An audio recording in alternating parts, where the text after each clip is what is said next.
Por fim, quero aqui agradecer ao presidente mais uma vez, manter o nosso relatório, pedir àqueles que compreendem o papel da CCJ, que nós aqui cumprimos um papel muito importante durante toda essa discussão, com muito respeito, e eu quero dizer, deputado Glauber, que foi em altíssimo nível que nós fizemos o debate, que nós fizemos esses 5 dias úteis dessa missão que foi nos apresentada semana passada de maneira rápida, que tive que debruçar nesse caso e procurei fazer o trabalho da maneira mais justa possível e que nós tenhamos aqui o resultado mais justo também para que a CCJ cumpra a sua missão institucional, constitucional, interna corpus da Câmara e que nós possamos ir para o plenário com toda a consciência de que aqui na Comissão de Constituição, Justiça e Cidadania nós cumprimos o rito, negamos provimento ao recurso que queria revisitar a decisão do Conselho de Ética, mantendo a posição de que foi cumprido todo o rito formal,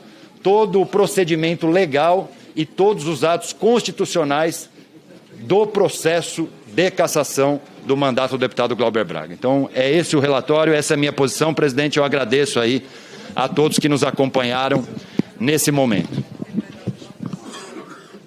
Agradeço, Vossa Excelência, deputado Alex Manente. Concedo a palavra, nobre deputado Glauber Braga, para fazer as suas considerações finais. Vossa Excelência dispõe de até 20 minutos. Senhoras, senhores, relator, não houve julgamento de mérito por parte do Supremo em relação ao etívoco. O que houve foi uma negativa de liminar. Essa matéria, inclusive, não foi ainda julgada. Não é razoável que 4 testemunhas indicadas pela defesa tenham sido negadas, obedecendo, evidentemente, a uma linha lógica, que é de perseguição política tocada pelo ex-presidente da Câmara. Inépcia da inicial, negativa de testemunhas, suspeição do relator, pena viciada, todos os argumentos constitucionais, jurídicos, legais foram abordados aqui por Dr. Maimone, por mim e de forma brilhante pelas senhoras e pelos senhores que tiveram aqui a oportunidade de se manifestar. Dito isso, provavelmente essa é a minha última fala antes de que a matéria seja deliberada no plenário da Câmara. E aí eu quero tratar de alguns elementos que são evidentemente políticos, mas que estão inseridos nessa discussão. Deputado Feliciano, eu xinguei o senhor. Eu não xinguei a sua mãe.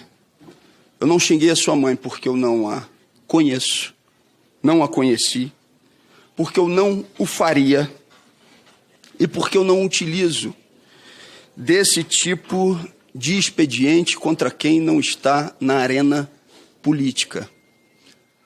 Agora, se a expressão que eu utilizei, que foi aqui, descrita pelo senhor, em algum momento ofendeu a sua mãe, eu peço desculpas a ela.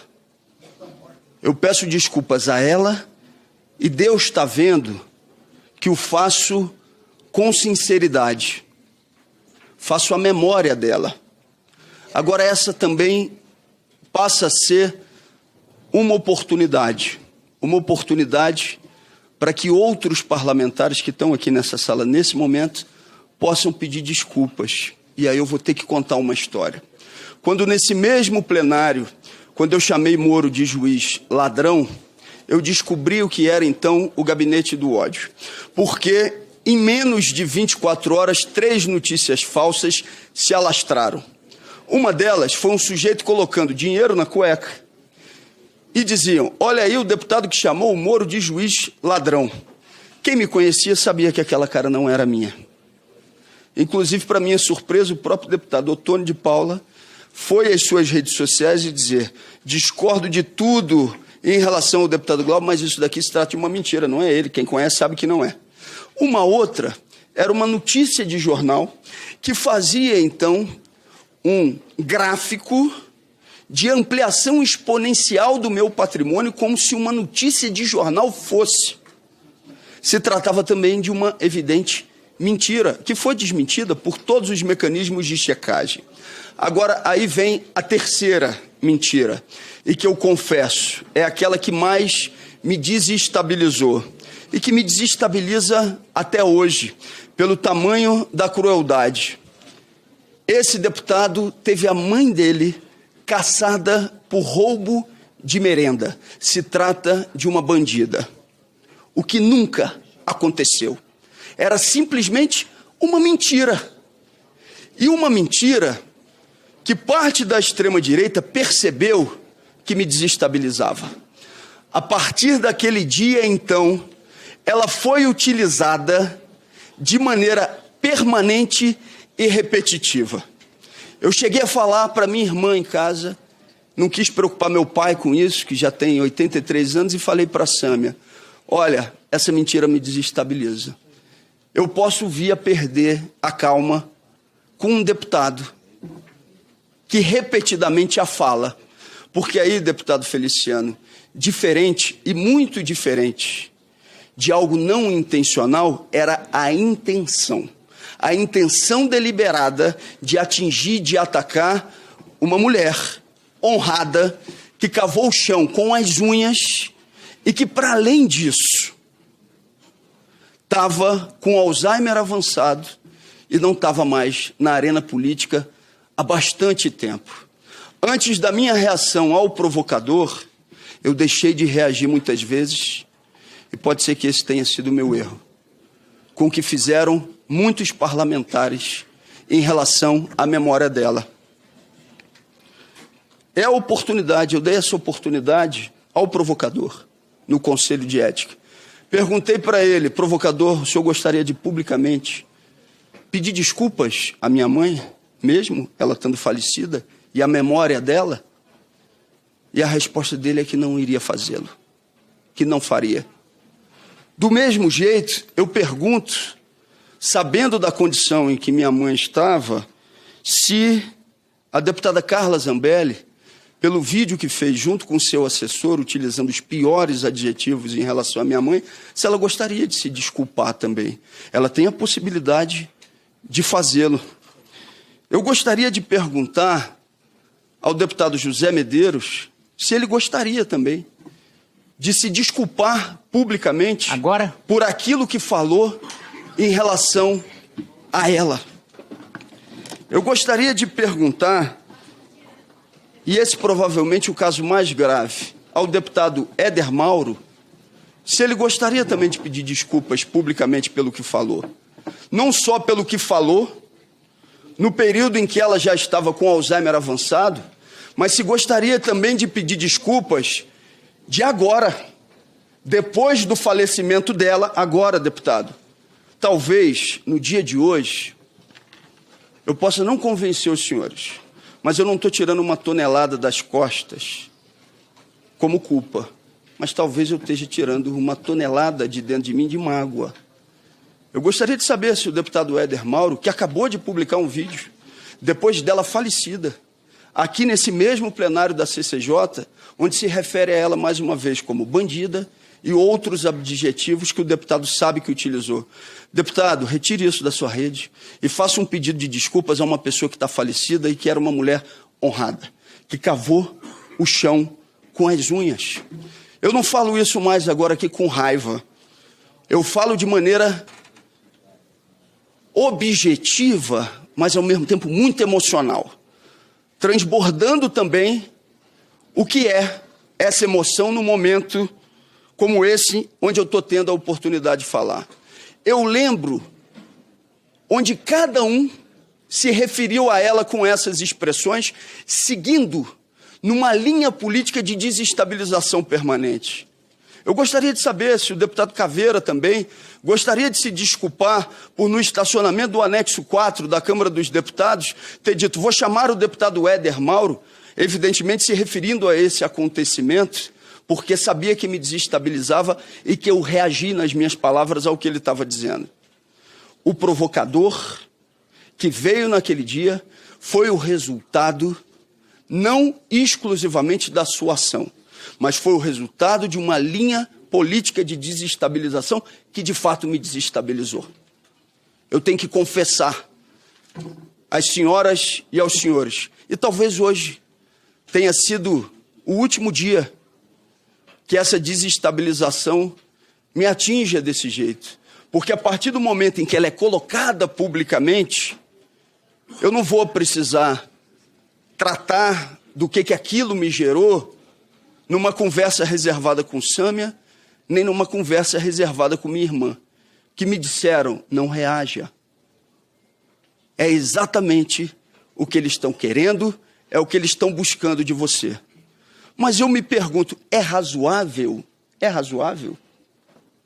a utilização desses elementos na disputa política com quem não mais está na arena política para se defender? Senhores, eu tive durante toda a minha vida parlamentar, e espero continuar, um embate duro com os senhores. Mas eu não utilizei elementos da vida privada dos senhores ou elementos relacionados à família dos senhores que não estivessem na arena política, é importante que isso se diga, para que esse tipo de agressão se desse.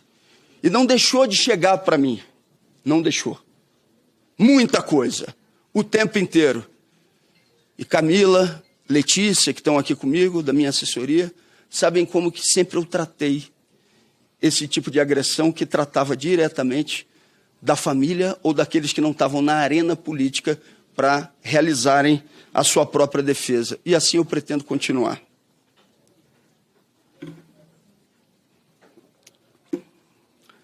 O deputado Marcon disse aqui que eu falei sobre a forma como se referiram a minha mãe, que não tem provas. O deputado não tem obrigação de saber, mas tem provas abundantes. Tem um vídeo que já circulou de maneira mais ampla possível, onde há demonstração do que o provocador disse. E o próprio provocador, questionado e confrontado no Conselho de Ética, disse que não queria se desculpar. Ele assim o fez. Ele reafirmou a sua mesma posição.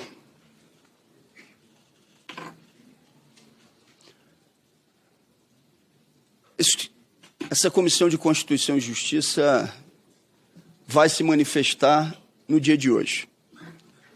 Vai votar o recurso que foi apresentado. E se negado o recurso, daqui a 60 dias, ele vai para a deliberação no plenário da Câmara. Pode ir para a deliberação do plenário da Câmara. Senhoras e senhores, deputados e deputadas, eu não vou modificar as minhas posições políticas a partir de qualquer tipo de coação. Eu não o farei. Eu não deixarei de me manifestar publicamente sobre os elementos da reação ao provocador. Eu não deixarei de fazê-lo. Eu não deixarei de dizer que essa prática utilizada pelo MBL contra os seus inimigos políticos é prática de organização criminosa. Eu não vou deixar de fazê-lo. Eu não vou deixar de dizer que deu tração a essa perseguição a ação do ex-presidente da Câmara, Arthur Lira. Eu não vou deixar de dizer isso. Eu não posso deixar de dizer isso. Eu vou lutar com todas as minhas energias, com todas as minhas forças, em defesa do mandato. Mas não faço isso de maneira individual. Eu sei que está muito presente e que as pessoas já estão cansadas, muitas vezes de saco cheio, quando algum político diz, não é por mim, é pelo coletivo. Mas nesse caso especificamente, é pelo coletivo. É pelo coletivo que faço essa defesa. É em respeito às pessoas que votaram em mim, os quase 80 mil eleitores do Rio de Janeiro, mas também por aqueles que não votaram em mim e que se sentem representadas no mandato, Mas digo mais, é por aqueles que votaram, é por aqueles que se sentem representadas, mas é também, nesse momento, por aqueles que não se sentem representadas na posição política que eu defendo, mas que têm a convicção que se trata, nesse momento, de um ferimento grave às liberdades democráticas. E eu falo isso com alguma tranquilidade, porque diariamente eu tenho recebido esse tipo de manifestação de cidadãos das mais variadas correntes políticas, ou aqueles que não se identificam com nenhuma, e de boa parte de deputados. Os senhores viram hoje aqui? Eu estava sentado nesse lugar. Deputados que passaram por aqui, que me cumprimentaram e falaram comigo, que não são do PSOL, que não são de uma força de esquerda, mas que disseram que estão contra a votação dessa cassação nos termos em que se procura fazer. Eu, evidentemente, e Sami Fernanda e outros deputados e deputadas já disseram isso, mas eu acho, inclusive, que seria dispensável. Mas eu vou reafirmar. A minha posição política não está em negociação com qualquer outra votação que venha ou ao plenário da CCJ em relação ao trancamento da ação penal do senhor Ramagem, ou a qualquer votação relativa à não responsabilização dos golpistas. Não.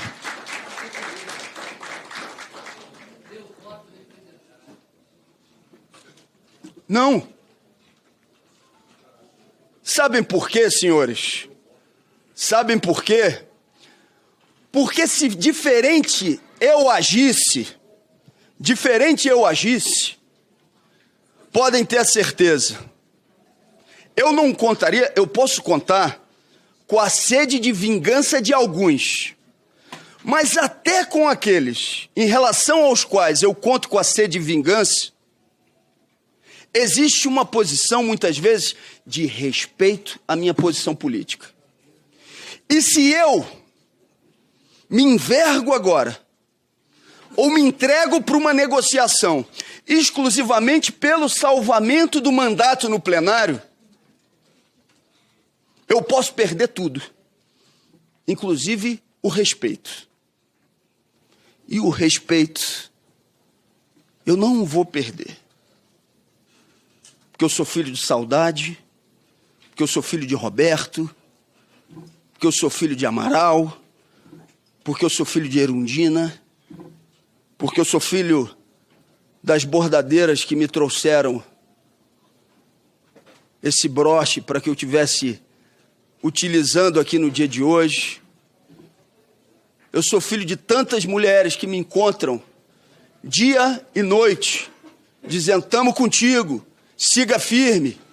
Eu sou filho de Toninha, eu sou filho da trabalhadora da Câmara, que durante o período em que eu estava em greve de fome, ela disse, estou jejuando junto contigo, estou com você, essa injustiça não vai se operar, ela não vai prevalecer. Sou filho de Gesa, sou filho de um bocado de gente que me adotou não só como filho, mas adotou aquilo que eu estou defendendo politicamente como uma causa necessária para dialogar prioritariamente, e é sobre isso que eu queria dizer, para dialogar prioritariamente com parte daqueles que não estão nessa sala hoje, que são os jovens, que é a juventude, as juventudes. A resposta e o recado que a gente está dando para as juventudes aqui é: a política pode ser bonita, ela pode ser dura, ela pode ser feia, mas ela pode ter honradez, e por isso ela pode ser bonita. Esse jovem que está vendo essa sessão nesse momento, ou que vai ver esse vídeo depois, espera de mim essa posição política. Senhoras e senhores, salvar o mandato era o mais fácil se eu tivesse vendendo a minha alma para tal. Bastava, ainda com admissibilidade na representação no Conselho de Ética, ter feito um aceno de acordo com quem deu tração para que esse processo chegasse até aqui. Não fiz lá, não vou fazer agora e não vou fazer no futuro. Posso pedir desculpas, como fiz aqui hoje, com quem possa vir a merecer o meu pedido de desculpas. Mas não peço desculpas e não me dobro em relação àquelas situações ou ocasiões onde a tentativa do pedido de desculpas seja exclusivamente uma forma de dobrar uma posição política, uma tentativa de humilhação para que venha a ser deslegitimada uma posição dura, porém firme, e que dialoga, eu tenho certeza, com milhões de pessoas. Presidente, relator, por aqui eu encerro minha defesa no dia de hoje, dizendo que vou então percorrer os 26 estados brasileiros.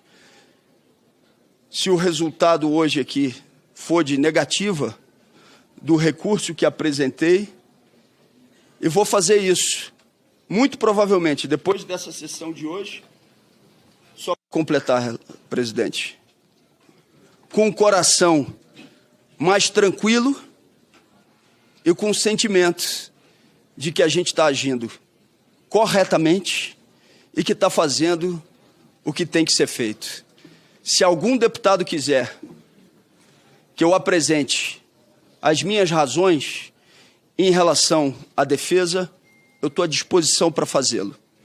Agora, se algum deputado ou qualquer pessoa espera de mim que eu me dobre ou me ajoelhe para salvar o mandato no plenário da Câmara dos Deputados, esse desrespeito eu não vou cometer comigo mesmo, eu não vou cometer com as milhões de pessoas que estão acompanhando esse processo, e eu não vou cometer prioritariamente porque sou filho de saudade. Obrigado.